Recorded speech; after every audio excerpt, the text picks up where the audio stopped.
Hello and welcome to Super Insider, a podcast on all things investing, superannuation and retirement, proudly brought to you by Australian Retirement Trust. My name is Anne Fuchs and today with me is our Chief Economist, Brian Parker, and our Senior Manager of Education, Joshua van Gestel. Hello, Anne. G'day. And we are talking all things tariff, elections, budgets, market volatility, and what it means for your super. But of course, before we do that, just remember, and I know you know this, that this is general advice, general information only, and you'll need to decide if it is right for you. Okay, just having a very informal chat as we do on Super Insider. We have had a budget handed down and then an election called immediately after. That's kind of like a Halley's Comet. There's so much volatility, Brian, but how should our members, listeners, viewers think about market volatility in Australia? Australian elections and Australian budgets don't really make a lot of difference to the way superannuation is invested. And that's fine because, again, superannuation is a very, very long-term investment.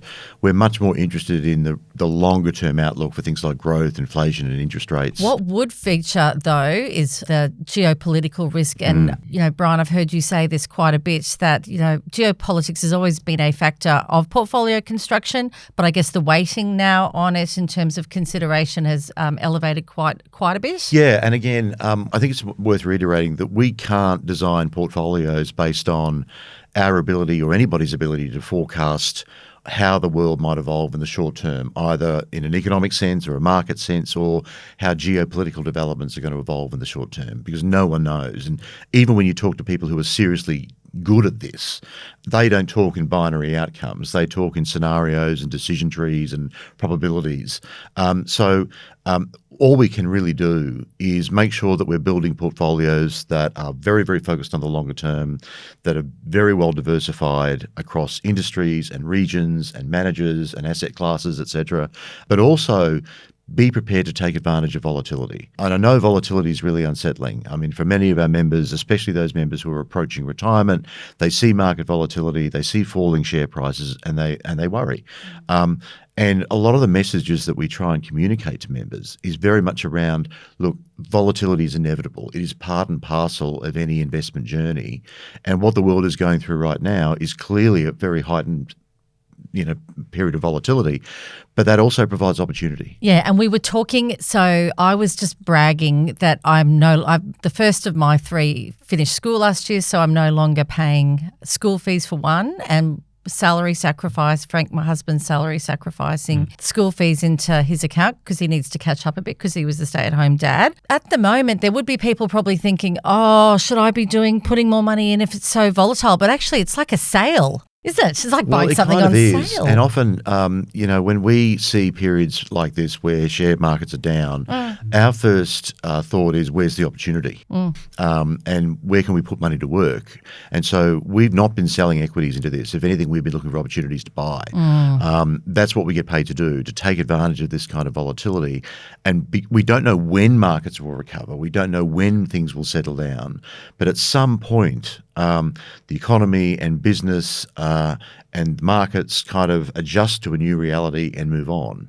And we need to be prepared for that. And before that event happens, if we see an opportunity to buy assets at a sale price, to use your phrase. Yeah, sorry. We all like a good sale. Yeah, well, that's the thing. If shares are on sale, it's our job to look for those sort of bargains, and that's what we do. Josh, yeah. So from a contributions point of view, if you're thinking about salary sacrifice and you reflect back to COVID and people making investment decisions then, what's the advice to listeners and viewers around this? My advice would be that these are times when people think about investing emotionally, and so they're feeling anxiety, they're feeling fear, they're probably feeling obvious concern. But investment strategy, as Brian said, this is actually when you take advantage. It's important to think about when you're contributing on a regular basis, you're going to be actually putting money into your super account at different times of the market. So it's times like now where you've got contributions going in, they're effectively buying more because things are cheaper. Exactly. And so as we see markets recover, they're actually going to get a greater compound effect return, as a result of that. But the hardest thing and especially Brian and I are out talking to hundreds of members at the moment, that we're seeing members can't get past that emotional investing element. Well, it's understandable. People haven't sort of seen anything like this in their living memory. So what's the advice on that one, Brian? Look, I think this is a key source of ongoing volatility. I mean, it's not going to stop. It's not going to stop in the short term. Now, but at some point, the policy changes get put in place. It either becomes clear that they're not going away, that this is the new reality, and businesses and the economy and markets adjust to that reality. In the meantime, there is disruption, there's change, there's uncertainty, but at the end of the day, as I often say at sessions when we're talking to members, there is always a light at the end of the tunnel, and it's not a train, it's the end of the tunnel. And I don't think this is going to be any different. But in the short term, it is clearly very worrying for people. And we do have two really clear examples of that in a lot of people's recent history, which is COVID, as you've already talked about, but then we saw the GFC as well, that we saw almost this new normal come into it, but this very long period of growth that came after those periods. Listeners and viewers, if you are sitting there thinking about your ability to recover, and Brian and I speak about this often, that you need to go and get some financial advice, because you wouldn't sell your house at the bottom of a sort of a property market slump unless you really had to. And when you move to cash, you're locking in losses effectively. Right. And if you don't need to do that, you wouldn't do that. That's why financial advice is really important. And I think especially now, Anne, where people are investing emotionally. They're making investment decisions based on how they're feeling, and advice gives you it's someone who's removed from that who can actually help you actually think what you should be doing. Yeah, I think the interesting thing for me was during COVID, where we saw a relatively small number of our members move a relatively large amount of money out of balanced and growth options into cash. And those members tended to have two things in common, or at least one of these things in common. One is they weren't getting advice. Our advised members were much, much less likely to do something unfortunate at that time. And the second thing is that our members who are in the default option, the Lifecycle option, were much less likely to do something unfortunate. And that's an important call out, because the default option is there to invest for the long term based on your age and the right sort of mix of growth defensive assets, and to be utterly dispassionate about the noise and actually make mathematical, considered risk-based decisions to meet the investment That's it. And objective. And again, as members approach and then enter retirement, the system is gradually reducing your risk and gradually reducing your exposure to these kind of heightened periods of volatility. And so in many ways, the default option is doing perhaps what advisors would recommend people do. Yeah, that's true. Which means that, again, I think it means that our default option has actually been very well designed, because those members have tended to have that retirement journey very much managed for them and managed in a very personalised way. So we don't have age-based cohorts. You're a cohort of one if you're an ART member.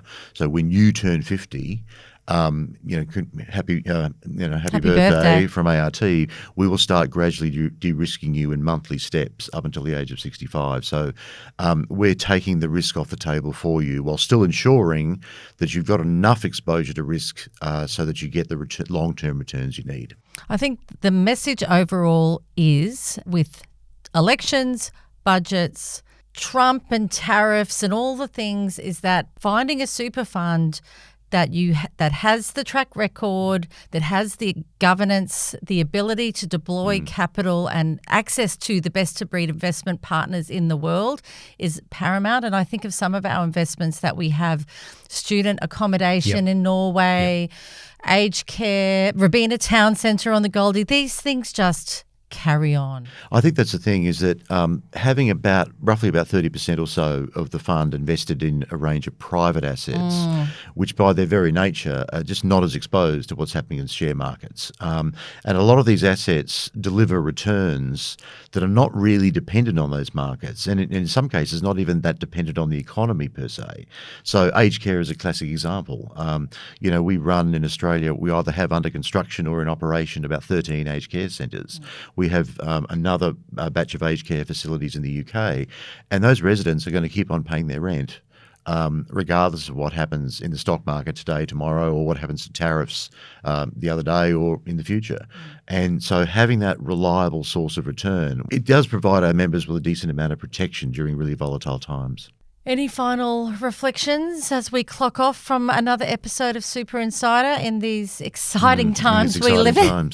Yeah, I think my message has always been to members that every crisis, every downturn, every market correction, every recession comes to an end. We got to buy you a shirt that says that, I swear. We've got to buy him a shirt, JVG, that says that. And it's got that train. And the train. And the train that still reminds me of Sesame Street, and it used to scare me. But anyway, that's trauma I'll hold on to. And also that if you are uncertain, if you are worried, please get on the phone and talk to us and get some advice. And that's what I was going to say. For me, it's that sleep at night test. If you're not sleeping well, if you are concerned, that's what we're here for. We're here to actually help you with that. Yeah, good one. Okay, listeners and viewers, we hope that this has helped you. You know where to find us. Jump online, pick up the phone and tell your family and friends and subscribe to Super Insider and give us a top rating.